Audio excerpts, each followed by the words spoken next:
더마카와 함께 시선 집중의 문을 열겠습니다. 어서 오세요. 네, 안녕하세요. 더마카입니다. 울트라 왕 당근님이 10,000원 못 넘겼나요? 라고 물어주셨는데 최저임금 얘기하시는 것 같아요. 오늘 수요일이죠. 네. 우석진 교수와 정경유착 시즌2를 진행하는 날인데 2주 전에 우석진 교수가 10,000원 못 넘길 거라고 예상을 한 바가 있습니다. 예상이 틀리기를 바랬는데 그러니까요. 그런 예상은 좀 틀려가도 되는데. 9,860원으로 결정이 됐다고 합니다. 2.5%인가 올랐다고 하는데 물가 몇 퍼센트 올랐을까요? 올해? 네? 왜 한숨을 쉬세요 아침부터 그렇게. 제 입한테 올맞어요. 아무튼 이 내용은 저희가 잠시 후 3부에서 또 노동계 입장 짚어보도록 하겠습니다. 왜 이렇게 됐는지 좀 내막이 있는 것 같더라고요. 새벽 상황이요. 네. 네, 어떤 내막이 있었는지 저희가 3부에서 전해드리도록 하겠습니다. 네. 땅콩빵님이 아침에 파란 하늘을 보는 게 얼마만인지 모르겠습니다. 재난복구에도 파란불이 켜졌으면 좋겠습니다. 파란 하늘은 좋은데 바로 폭염이라면서요. 바로. 아, 그래요? 네. 폭우 다음 폭염. 폭염 다음에 또 폭우.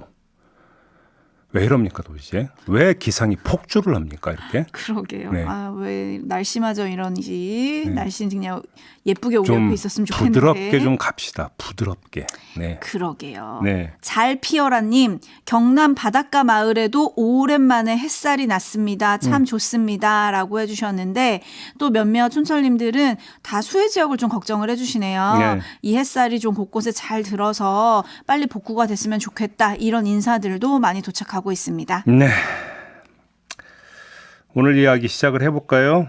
아, 네. 그 전에 알권리님이 참 따뜻한 인사를 보내주셨네요. 오늘 아침 감동으로 시작합니다. 한 젊은이가 버스 정류장에 서더니 주변에 있는 쓰레기들을 줍고 있습니다.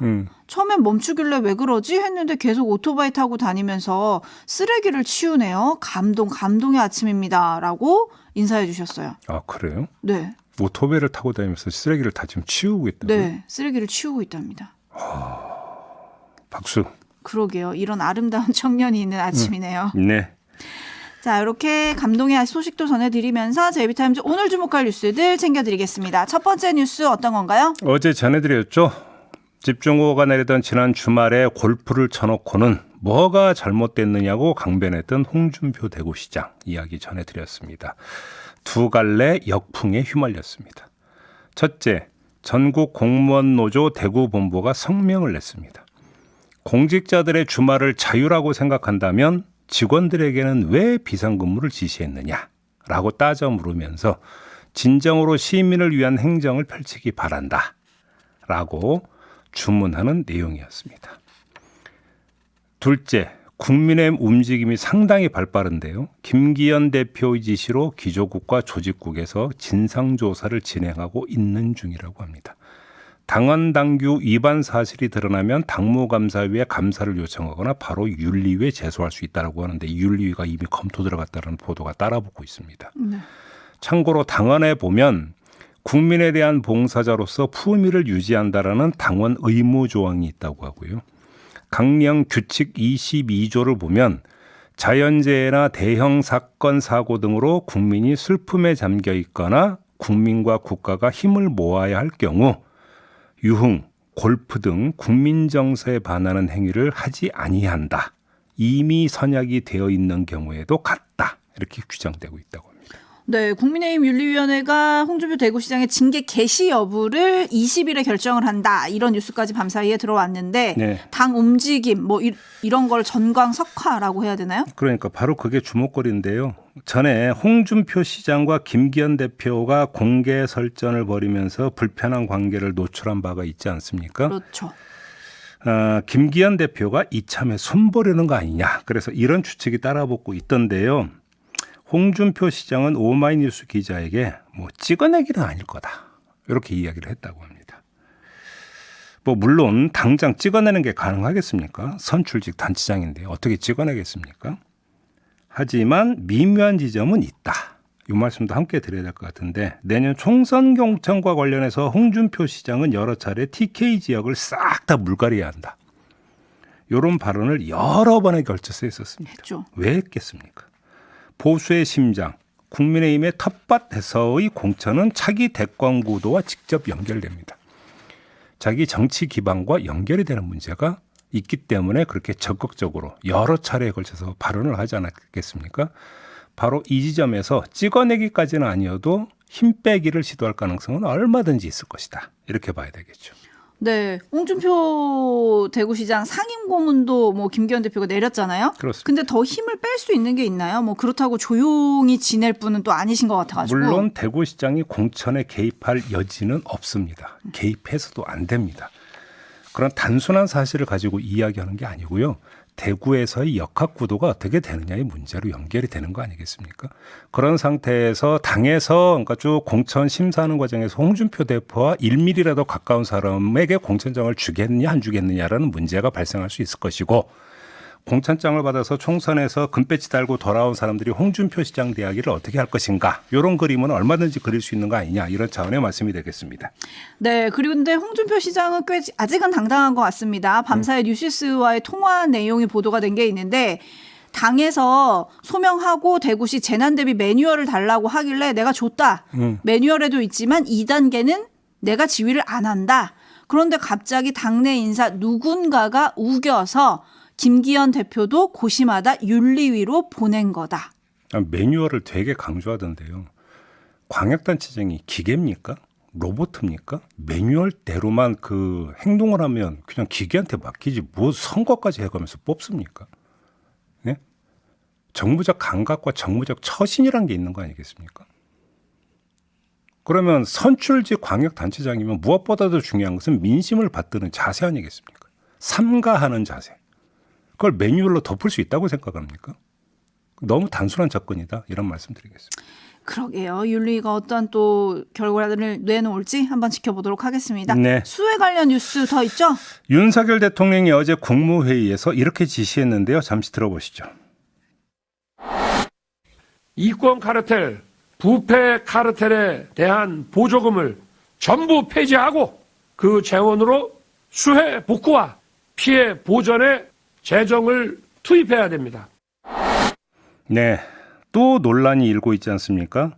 근데 이걸로 가름하겠습니다. 이준석 전 국민의힘 대표가 페이스북에 글을 올려서 이 발언은 두 가지 측면에서 오류다. 이렇게 비판을 했더라고요. 이권 카르텔은 정치적 용어고 수해 복구는 절박한 현안으로 이 두 가지를 엮는 것이 첫 번째 오류고 액수나 범위가 명확하지 않은 보조금을 어떻게 그러니까 산출할지가 불명확한데 그것을 재원으로 하는 것이 두 번째 오류다. 이렇게 지적을 했습니다. 이걸로 가름하려고 하는 거 굳이 사족 하나만 더 붙이자면 이런 말씀을 드리겠습니다. 수해복구 지원비는 당장 써야 하는 급전입니다. 보조금은 회수해야 되는 돈입니다. 그러면 비유하자면 이렇게 접근한다는 것은 항구에서 배 들어오기 기다리는 것밖에 안 된다. 이런 말씀 드리겠고요. 물론 아직 지급하지 않은 보조금을 돌릴 수 있겠죠. 그런데 그러려면 지급 거부, 예산 전용의 근거가 있어야 되지 않겠습니까? 그게 다 지금 확보가 되어 있습니까? 이 얘기를 드리고요. 하나만 더 붙입시다. 이야기하다 보니까 이것도 생각이 나는데. 계속 붙이네. 네. 아니 대한민국 국가의 재정이 그렇게 없습니까? 네? 그러니까 그 보조금 돌려서 수해 복구 지원비로 써야 될 만큼 재정이 없냐고요. 제 얘기는. 그거에 대해서 대통령실이 이렇게 얘기했어요. 당장 보조금을 환수해서 수해 지원으로 활용한다는 거냐? 라는 질문에 대통령실 관계자가 이렇게 말했습니다. 불필요한 예산을 깎아서 수해 지원에 쓰자는 취지다. 아니 그 얘기가 그 얘기잖아요.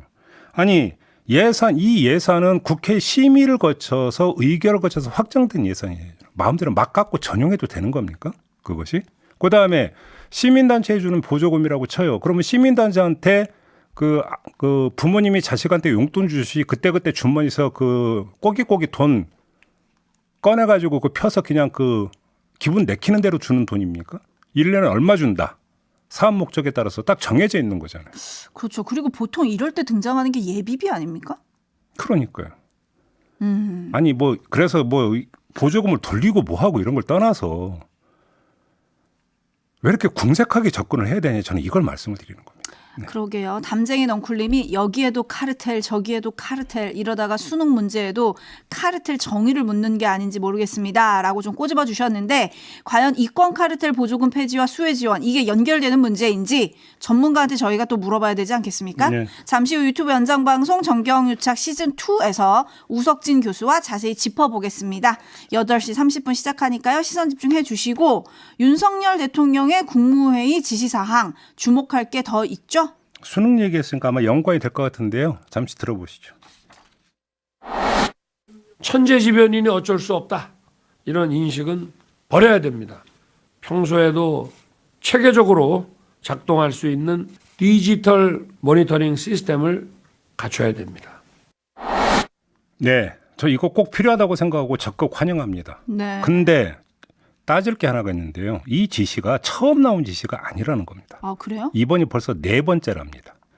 작년 장마철 수해 현장 방문 후에 주재한 대책회의에서 첨단 디지털 기술을 활용한 체계적인 침수 대응을 위해 관계부처와 지자체가 협력하라고 지시한 바가 있고 1번 올해 초 과학기술정보통신부와 환경부 업무보고 때 관련 시스템 구축을 독려한 바가 있고 2번 지난달에 국무회의에서 인공지능 홍수 예보 시스템의 조속한 구축을 지시한 바가 있다고 합니다. 3번 그리고 어제 4번 이렇게 도합 4번 지시를 했다고 하는데요. 4번째 지시란 점을 이렇게 바꿔서 표현할 수도 있습니다. 대통령이 작년부터 수차례 지시했는데도 공무원들이 복지부동으로 지시를 이행하지 않았다. 이렇게 표현할 수도 있지 않습니까? 이렇게 표현하고 나면 오버랩 되는 게 하나가 있습니다. 뭡니까? 킬러 문항입니다. 윤석열 대통령은 킬러 문항 배제 지시를 따르지 않은 공직자를 단칼에 인사 조치한 바가 있습니다. 기억하시죠? 그런데 왜 이번에는 왜 이럴까? 왜 온도차가 느껴질까? 저는 이것도 궁금하더라고요. 안 그래도 오늘 조간 보니까 어제 국무회의에서 대통령이 한화진 환경부 장관이 있는 자리에서 물 관리 제대로 못할 것 같으면 국토교통부에 다시 넘겨라 이렇게 질타를 했다 그러던데요? 사실 그것도 따질 게 여러 가지가 있는데 그 전에 그렇게 단호하신데 왜 이 문제는 4번째 지시하도록 지금까 안 됐다는 얘기잖아요. 그렇죠? 이런 데서는 좀 단호했으면 좋겠다. 이런 말씀 드리겠습니다. 네. 네, 그리고 단골 촌철님이신데요. 김종희 님이 이런 따끔한 촌철을 보내주셨네요. 대통령이 지금 가도 상황이 바꿀 수 있는 게 없다는 대통령실 이야기랑 천재지변이라 어쩔 수 없다는 생각을 버리라는 대통령 얘기 정면으로 배치되는 거 아닌가요? 라고 꼬집어 주셨습니다. JB타임즈 다음 주목할 뉴스는 어떤 건가요? 민주당이 어제 의원총회를 열어서 불체포 특권 포기 서약을 결의하기로 했습니다. 의원총회 후에 김한규 원내대변인이 브리핑을 했는데요. 한 대목 들어보시죠. 정당한 영장 청구에 대해서 의원들의 불체포 특권을 내려놓기로 의견을 모았습니다. 검찰의 영장 청구가 있을 때 정당한지 여부는 아마 여론으로 어렵지 않게 판단이 될 거라고 봅니다. 네, 들으신 대로 정당한 영장 청구 이 조건이 또 논란이 되고 있죠. 어찌 보면 저 의결이 말장난으로 비춰질 수도 있습니다. 왜냐? 불체포 특권 포기는 체포동의안 표결 때 당론으로 찬성표를 던지는 것을 의미하는 겁니다. 그리고 영장 청구의 정당성 여부를 가리는 행위 자체가 바로 체포동의안 표결입니다. 그래서 이게 정당한 영장 청구가 아니라고 하면 부결시키는 거고 정당한 영장 청구라고 하면 가결시키는 겁니다. 그렇지 않습니까? 그러니까 정당한 영장 청구 이걸 가르는 거라면 체포동의안 표결은 계속 그대로 가는 게 맞습니다. 따라서 이렇게만 놓고 본다면 실 내용은 지금과 달라지는 게 아무것도 없다. 이렇게도 평가할 수 있는 것이죠. 근데 이건 형식 논리 측면이고요. 실제 논리를 봐야 하는데 핵심 문제는 영장 청구의 정당성을 구성하는 요건이 뭐냐 이거 아니겠습니까? 결국은 어제 의총의 조건부 결의를 비판하는 쪽에서는 영장 청구의 정당성을 판별하는 주체로 민주당 자신을 설정하고 결국 이게 방탄으로 귀결되지 않겠느냐 이렇게 우려하던데 이 문제에 관한 국민의 판별 능력이 있다고 믿어야 되겠죠. 김한규 원내대변인도 조금 전에 여론으로 어렵지 않게 판단이 될 거라고 본다. 이렇게 이야기를 했다고 하는데 그럴 것 같습니다. 민주당 의원 일부가 걱정했던 건 개인 비리나 부정부패와는 상관없는 야당 활동 과정이나 정부 비판 과정에서 관련한 영장 청구. 이러면 이건 정당하지 않은 것으로 간주해서 불체포 특권을 행사하는 거 괜찮다. 국민 여론이 이렇게 조성이 될 것이고 그게 아니라면 국민 여론이 비판적으로 조성이 되지 않겠습니까? 그렇게 봐야 되는데 근데 바로 시험대가 바로 지금 열리는 것 같습니다. 시험대요? 네. 자, 이런 소식이 나왔습니다. 이화영 전 경기도 평화부지사가 검찰에 쌍방울 측이 북한에 이재명 대표의 방북 비용을 낼 것 같다고 이재명 대표에게 구두로 보고한 일이 있다고 진술을 했다. 라는 보도가 지금 나왔습니다. 기존이랑 입장이 지금 달라진 거죠? 다른 거죠. 검찰은 쌍방울 그룹이 2019년부터 2020년까지 북측에 전달한 800만 달러 가운데 500만 달러는 경기도가 북한에 추진하려던 스마트팜 사업 비용을 대납한 것이고 나머지 300만 달러는 당시 이재명 경기지사의 방북을 상상시키기 위한 대가조의 금액이었다고 보고 있었는데 수사가 별로 진척을 보지 못했던 것은 그 고리가 되는 사람이 바로 이화영 전 부지사였기 때문인데 입을 닫고 있었거든요. 그런데 지금 입을 열기 시작했다 이런 이야기가 되는 건데 만약에 이 문제를 가지고 그래서 검찰이 영장을 청구하면 그건 정당한 영장 청구일까요? 부당한 영장 청구일까요? 그래서 바로 시험대가 열린다. 이런 말씀을 드리는 겁니다. 그러게요. 또 거기에 덧붙여서 검찰이 이재명 대표에게 제3자 뇌물 혐의를 적용할 거다. 이런 보도까지 잇따르고 있던데 바로 시험대가 이렇게 열렸군요. 물론 지금 이게 바로 영장 청구로 간다는 이야기가 아니라 영장 청구를 한다면 if 라면 화법을 갖고 말씀을 드린 겁니다. 네. 그리고 또 오늘 예정됐던 이낙연 전 대표와 이재명 대표의 만남이 또 불발이 됐습니다. 네. 견우와 직녀가 만나는 것도 아닌데 왜 이렇게 힘든지 잘 모르겠습니다만 요건 하늘이 갈라놓는 건가요? 이번에도 비 때문이라던데. 비가 오작교를 놓지 못하도록 막았나요? 아무튼 그 배경이 궁금한데 그건 저희가 따로 알아볼 기회가 있을 겁니다. 조만간. 네. 네. 다음에도 시선 집중해 주시고요. 제비타임즈 마지막으로 주목할 뉴스 어떤 건가요? 김건희 여사의 명품 쇼핑 논란이 불거지자 더불어민주당 청년미래연석회의에 박영훈 부의장이 추가 의혹을 제기한 바가 있습니다. 에코백을 든 김건희 여사의 귀국 사진을 올린 뒤에 에코백 속에 숨겨진 가방은 샤넬 명품 가방이다. 이런 취지의 주장을 내놨던 겁니다. 그랬다가 17일 트위터를 통해서 김 여사의 에코백 속의 가방 또는 파우치는 샤넬 제품이 아닌 것으로 보인다. 탑 핸들의 유무 등에서 다른 것으로 보인다면서 앞으로 저도 더욱 확인하겠다고 정정을 했습니다. 그 뒤에 보수 진영에서 똥볼이라는 등 떴다방이라는 등 이런 비난이 쏟아지고 있는데요. 간략하게 평가를 하면 두 가지 점을 말씀을 드리겠습니다. 우선 박영훈 부의장의 이른바 똥볼인데요. 감정은 예단을 낳고 예단은 오발을 낳고 오발은 자해를 낳는 법입니다. 박 부의장의 경우 딱 그런 경우인데요. 섣부른 오발탄이 정치적 어부지리를 상대 정당에 선사하는 경우 동서고금을 막론하고 허다했다. 본인의 경우도 여기에 해당일지 한번 돌아보라 이런 말씀을 드리고요. 두 번째 말씀드리고 싶은 게 있는데 언론의 이중잣대인데요.